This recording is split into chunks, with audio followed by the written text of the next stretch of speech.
Muling iginiit ng ilang grupo ng magsasaka na walang magandang epekto ang ibinabang taripa sa imported agricultural products, partikular na sa bigas na ngayon nasa 15% mula sa dating 35% dahil sa kaliwat ka ng panawagan ay nakatakda ng dinggin ng Tariff Commission sa mga susunod na linggo ang panawagang ito ng mga nasa sektor ng agrikultura. Si Sheena Torno magbabalita.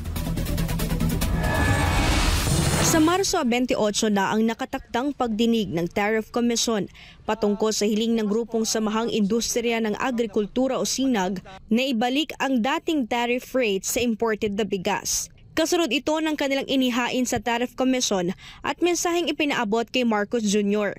Sinabi ni Jason Cainglet, Executive Director ng SINAG, wala naman daw kabilang sa sektor ng agrikultura ang nakinabang nito. Kung tutuusin daw, hindi naman bumababa ang presyo ng bigas matapos ibinaba sa 15% ang taripa sa imported rice mula sa dating 35%.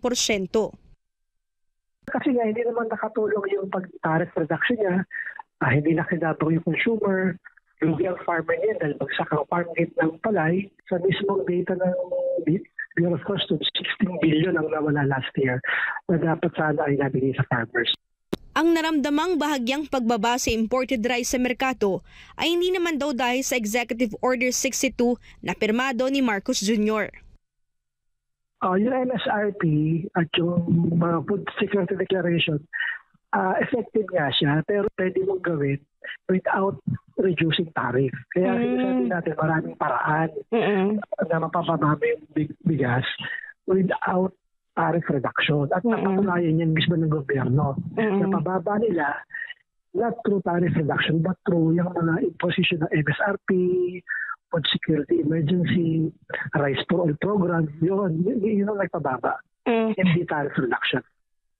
Sa ngayon na tuloy-tuloy ang anihan ng palay sa iba't ibang bahagi ng bansa, ay maraming magsasaka ang dehado dahil sa pagkalugi.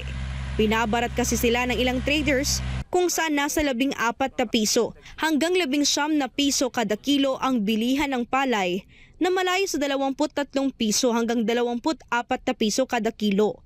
Kaya naniniwala ang SINAG na napapanahon na maibalik at mapakinabangan ng mga lokal na magsasaka ang dapat para sa kanila. Umaasa si Cainglet na sa darating na Marso 28 ay boses naman ng mga nasa sektor ng agrikultura ang pakikinggan ng gobyerno. Statement na namayada at ng Presidente. So, kasi na mismo nagsabi, hindi effective yung EO62 kaya dapat ibalik na lang kasi wala pa lang nakinabang. So, dapat it's high time na ibalik na lang natin sa dating tariff rates.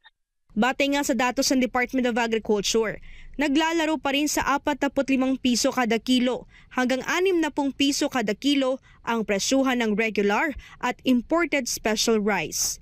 Para sa Diyos at sa Pilipinas kung mahal, ito si Sheena Torno, SMNI News.